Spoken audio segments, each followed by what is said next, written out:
অনেক দূর থেকে আজকে একটা গাড়ি আসছে। গাড়িটা মিসিং ইস্যু কাস্টমার বলতেছে। তো এটা মিসিং না, তো এই গাড়িটা ডিও গাড়ি। এই যে গাড়িটা আমি দেখাইতে পারতেছি না, এই যে গাড়িটা। তো এই গাড়িটা স্লোতে চালালে ধাক্কা মারে গাড়িটা। তো অনেকেই অনেক কথা বলছে। তো এই গাড়িটাতে আসলে ডিস্টার্বটা কি আমরা খুলে রাখছি, তো সেটি দেখাবো। গাড়িটা আমাদের এখান থেকে না হলেও 35-40 কিলোমিটার দূর থেকে আসছে। অনেক অসুবিধা ফিল করতো আর কি, মাঝে মাঝে বন্ধও হয়ে যেত। তো আমি কাজটা কি করব সেটাই দেখাই। তো আমাদের এই ডিও গাড়িটা যেটা আমি দেখাইলাম, তো সেই গাড়িটি আমাদের এই যে ক্লাচের সাইডটা খোলা হয়েছে। তো এই গাড়িটার আসলে ডিস্টার্বটা কি সেটাই দেখাবো। আমরা সব কিছু ধুয়ে মুছে রাখছি, তো ডিস্টার্বটা এখন দেখাবো। তো আমরা এই যে ক্লাচ খুলে রাখছি, পাল্টাবো হলো এই মালটা।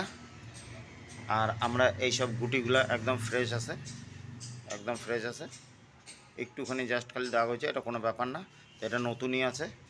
তো যাদের যাদের গাড়ি স্লো থেকে পিক আপ উঠলে পরে, পিক আপ দিলে প্রচুর মিস করে, তো তারা প্রথমে এই গুটিগুলো পাল্টায়। তো এই গুটির কোনো সমস্যা নাই, সমস্যাটা হলো এই ক্লাচের মধ্যে। এটা অটো গিয়ারের ক্লাচ। তো এইটা সামনে একটা থাকে এইটা, আর এইটার বেলটা এইখান থেকে প্রথমে শুরু থেকে থাকে। যখনই আমরা রেস করি তো ওই গুটির সাহায্যে বেলটা এত দূরে আসে, তখন গাড়িটা পিক আপ ওঠা শুরু হয়। এবার যখন শুরু থাকে তখন আবার এইটা ভিতর দিকে, এই মাথার দিকে থাকে বেলটা, একদম দেখাচ্ছে কেমন থাকে। তো বেলটা এমন থাকে একদম, এই যে এই রকম থাকে। যখন আমরা গাড়ি রেস করি তখন বেলটা ভিতরে ঢুকে যায়, তো তখন গিয়ার সিস্টেমটা চেঞ্জ হয়ে যায়। এটাকে এক ধরনের গিয়ারই বলে। তো কি হয়েছে সেটাই দেখাবো।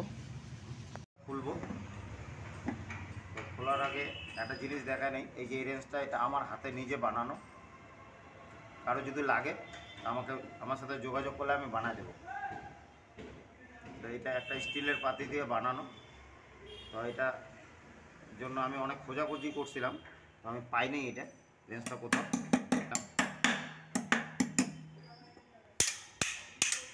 এটা ইজি খোলা যায় এটা দিয়ে, এটার জন্য কোনো হাইড্রোলিক লাগবে না।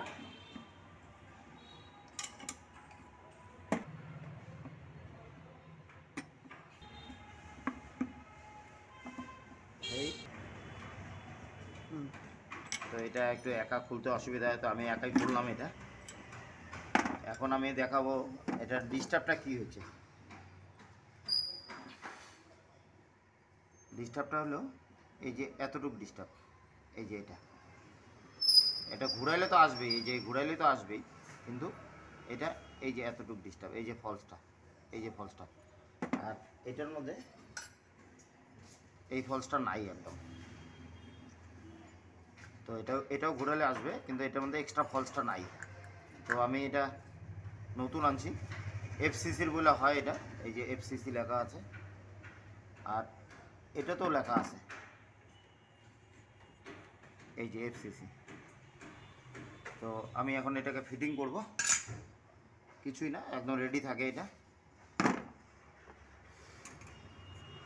এটার দাম হলো 1565 টাকা। হোন্ডার প্যাকিংটা হলে একটু দামটা বেশি হতো।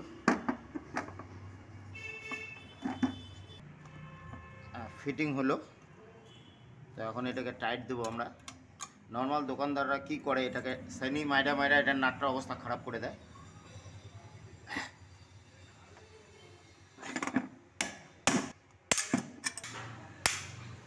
তো আমাদের এটা টাইট হয়ে গেছে,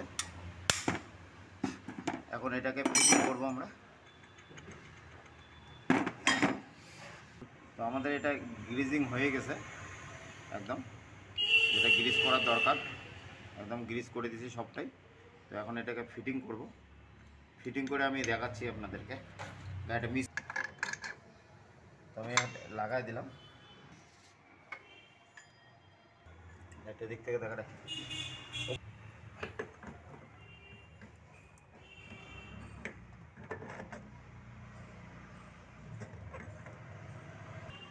তো আমি এটা বসায় দিলাম এখন। তো গাড়িটার পরে গোটা গাড়িটাকে ফিটিং করে নিয়ে ভিডিওটা বড় করব না, চালায় দেখাবো গাড়িটা মিস করে কিনা। তো এটা মোটামুটি আমাদের ইন্ডিয়াতে যত স্কুটি আছে এই ডিস্টার্বটা কারো না কারো কম বেশি আছেই। নতুন গাড়িতে একটু কম থাকে, যখনই 2-3 বছর 4 বছর হয়ে যায় তো এটা ক্ষয় হতে থাকে, যার জন্য এই সমস্যাগুলো হয়। এটা নিয়ে বড় কিছু চিন্তার বিষয় নাই, তাহলে আমরা একদম ঠিক করে দেব, টেনশন নাই কোনো।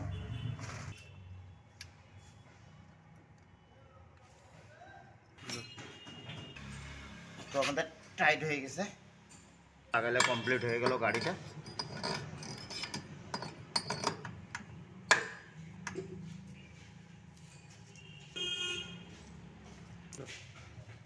টাইট হয়ে গেছে আমাদের, কভার লাগাই দেবো এটাতে, তাহলে গাড়ি হয়ে গেল।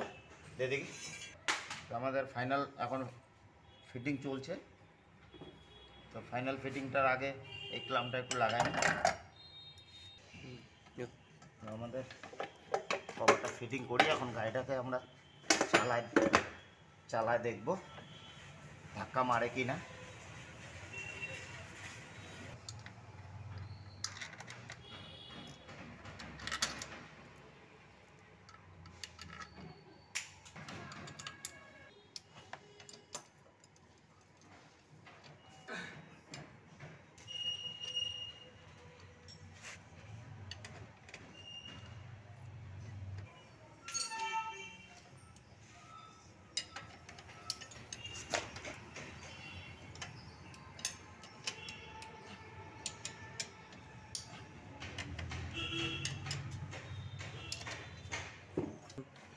তো আমরা এখন ফাইনাল টাইট দিতেছি এয়ার ফিল্টারের নাট, কভার লাগানো হয়ে গেছে।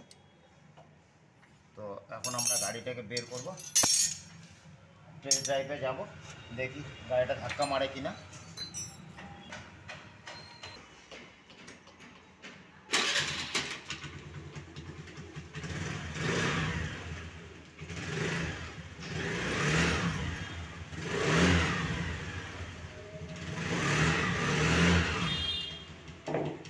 তো গাড়িটা মনে হয় একদম ওকে হয়ে গেছে।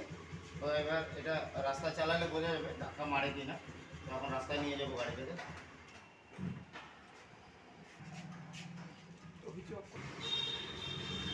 আস্তে আস্তে আগায়। তো এটা শুরুতেই ধাক্কাটা মারতো, তাও আমি ফাইনাল এখন যাবো রাস্তায়, দেখি রাস্তায় চালা কী হয়। তো আমরা এখন গাড়িটাকে চালাবো। তো চাবিটা অন করাই আছে। তো আমরা শুরুর থেকেই পিক আপটা দেখবো, কারণ স্লোতেই গাড়িটা ডিস্টার্ব করতো।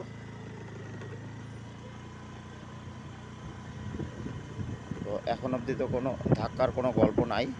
তো এখন একটু জোরে চালায়ও দেখবো, আস্তে চালায়ও দেখবো, তো কি হয়। তো দেখি কি হয় গাড়ি।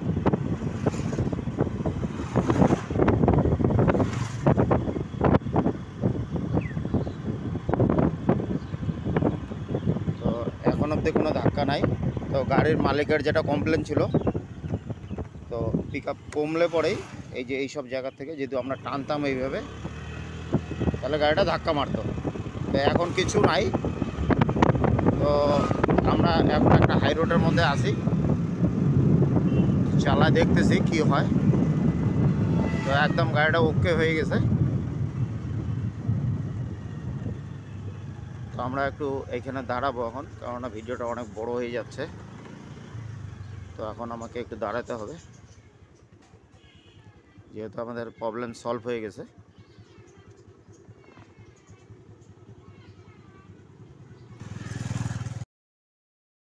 তো আমার গাড়িটা তো হয়ে গেছে, আমি একটা রাস্তায় দাঁড়াইছি এখন। তো দাঁড়ানোর পরে যেটার জন্য দাঁড়ানো আর কি, তো আপনাদের কাছে অনেকের কাছে স্কুটি আছে। তো সেই স্কুটিতে যদি এই ধরনের ধাক্কা মারে, তো এই ক্লাচের হাউজিংটা পাল্টাইলেই ঠিক হয়ে যাবে। তো কোনো ছোটো মোটো দোকানে গেলে পরে প্রথমে এটা পাল্টাবে ওটা পাল্টাবে, তো আপনারা সঠিক দোকানে যাবেন যেখানে করান কাজটা। তো আমার ভিডিওটা কেমন লাগলো লাইক কমেন্ট শেয়ার করবেন, চ্যানেলটাকে সাবস্ক্রাইব করে পাশে থাকবেন এমন নতুন নতুন ভিডিও দেখার জন্য।